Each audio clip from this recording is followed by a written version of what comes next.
السلام علیکم ناظرین، میں ہوں آپ کا میزبان عامر قمر سلارپوری۔ آج کے ہمارے پرائم ٹائم شو میں آپ حضرات کا دل کی گہرائیوں سے خیر مقدم ہے۔ محترم ناظرین، آج 17 رمضان المبارک ہے۔ آپ تمام احباب جانتے ہیں اسلامی تاریخ میں 17 رمضان المبارک کو اللہ تبارک و تعالی نے ایک عظیم فتح سے مسلمانوں کو ہمکنار کیا تھا، اس لیے 17 رمضان المبارک ایک عظیم دن ہے۔ آج ہم بات کرنے والے ہیں حق و باطل کا پہلا تاریخ ساز معرکہ جنگ بدر۔ جنگ بدر کو گزرے ہوئے 1400 سال سے زیادہ ہو چکے ہیں، لیکن اس کی یاد آج بھی مسلمانوں کے ایمان کو تازہ کر دیتی ہے۔ صدیوں بعد بھی آج مقام بدر کفار کی شکست فاش اور مسلمانوں کی فتح و کامرانی کی گواہی دیتا ہے، اور کیوں نہ ہو، خود رب تبارک و تعالی نے اپنے کلام میں اس کا ذکر فرمایا ہے۔ چنانچہ اللہ تعالیٰ کے ارشاد ہے، وَلَقَدْ نَصَرَكُمُ اللَّهُ بِبَدْرٍ وَأَنْتُمْ أَذِلَّةٌ فَاتَّقُوا اللَّهَ لَعَلَّكُمْ تَشْكُرُونَ۔ اور بے شک اللہ نے بدر میں تمہارے مدد کی جب تم بالکل بے سر و سامان تھے، اور اللہ سے ڈرتے رہو تاکہ تم شکر گزار بن جاؤ۔ 13 سال تک کفار مکہ نے پیارے آقا جناب محمد رسول اللہ صلی اللہ علیہ وسلم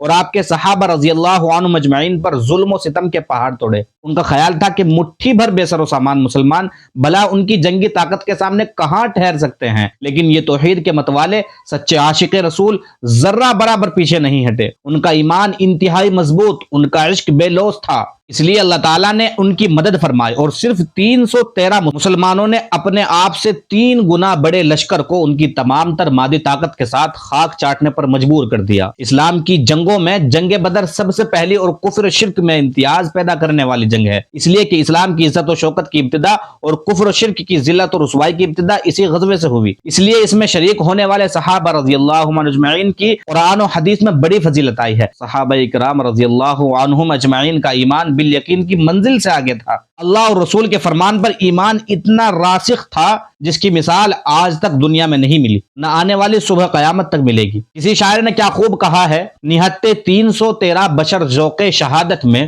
خدا کے نام پر نکلے محمد کی قیادت میں، نہ کثرت تھی نہ شوکت تھی نہ کچھ سامان رکھتے تھے، فقط اخلاص رکھتے تھے، فقط ایمان رکھتے تھے۔ جنگ بدر 17 رمضان 2 ہجری کو بدر کے مقام پر لڑی گئی، چونکہ مکہ کی معیشت کا دار و مدار تجارت پر تھا جو شام کے ساتھ تھی، اور شام کی طرف جانے والے تمام راستے مدینے کے قریب سے ہو کر گزرتے تھے، اس لیے ہر وقت کفار کو یہ خدشہ لگا رہتا تھا کہ مسلمان ہمارا راستہ نہ روک دے۔ ادھر مسلمانوں کو یہ خطرہ محسوس ہوتا تھا کہ قریش کے تجارتی قافلے کہیں ہمیں نقصان نہ پہنچا دے، اس لیے آن حضور صلی اللہ علیہ وسلم قریش نقل و حرکت پر نگاہ رکھنے کے لیے صحابہ رضی اللہ عنہم اجمعین کے کچھ دستے بھی بھیجا کرتے تھے۔ ایک دفعہ ابو سفیان تجارت کے بعد شام سے واپس آ رہا تھا، کسی نے مسلمانوں کی طرف سے لوٹنے اور نقصان پہنچانے کی افواہ گرم کر دی۔ یہ خبر مکہ بھی پہنچی، جہاں سے ابو جہل کی سرکردگی میں 1000 افراد پر مشتمل اسلحے سے لیس لشکر بدر کی طرف روانہ ہوا۔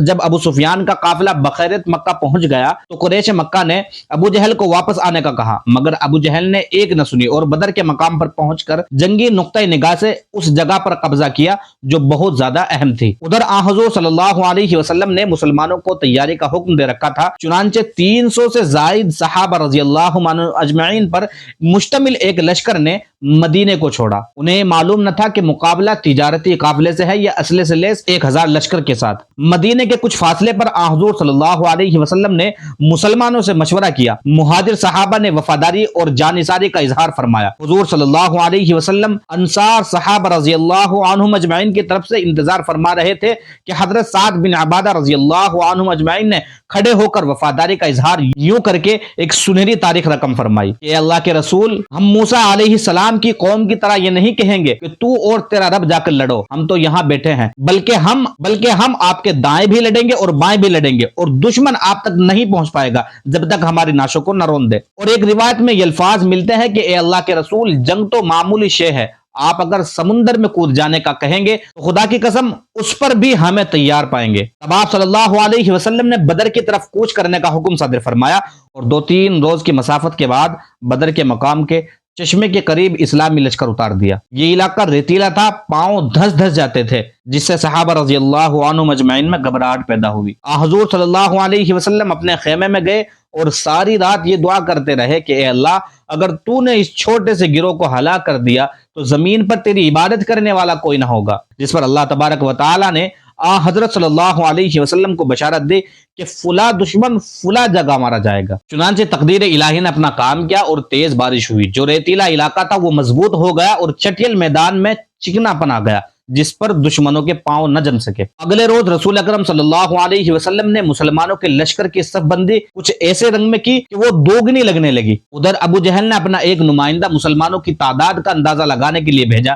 جس نے وہاں پر جا کر مشورہ دیا کہ ان سے مت لڑو، وہ 300 افراد نہیں، وہ تو موتیں ہیں جو مر جانے اور کٹ جانے کے لیے آئے ہیں۔ اگلے روز 17 رمضان المبارک کو حق و باطل کی جنگ کا آغاز ہوا۔ انفرادی مقابلے میں عتبہ، ولید اور شیبہ کے مقابل پر حمزہ، علی اور عبیدہ نکلے۔ کفار کو ہلاکت نصیب ہوئی اور انہی جگہوں پر مارے گئے جن جگہوں پر نشاندہی اللہ تعالیٰ نے ایک روز قبل خواب میں حضور صلی اللہ علیہ وسلم کو فرمائی تھی۔ تب آپ صلی اللہ علیہ وسلم نے خدا کے حکم پر ایک مٹھی بھر ریت دشمنان اسلام کی طرف پھینکی۔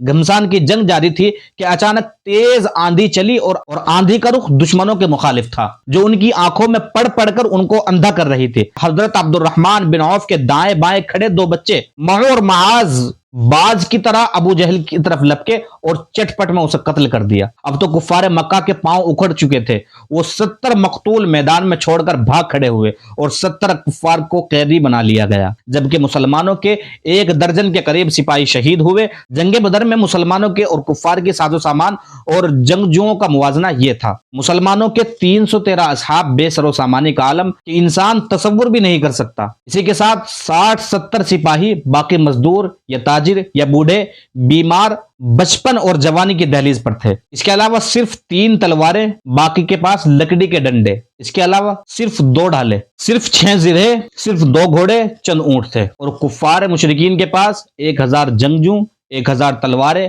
700 ڈھالے، 300 زرے، 100 گھوڑے اور بے شمار اونٹ تھے۔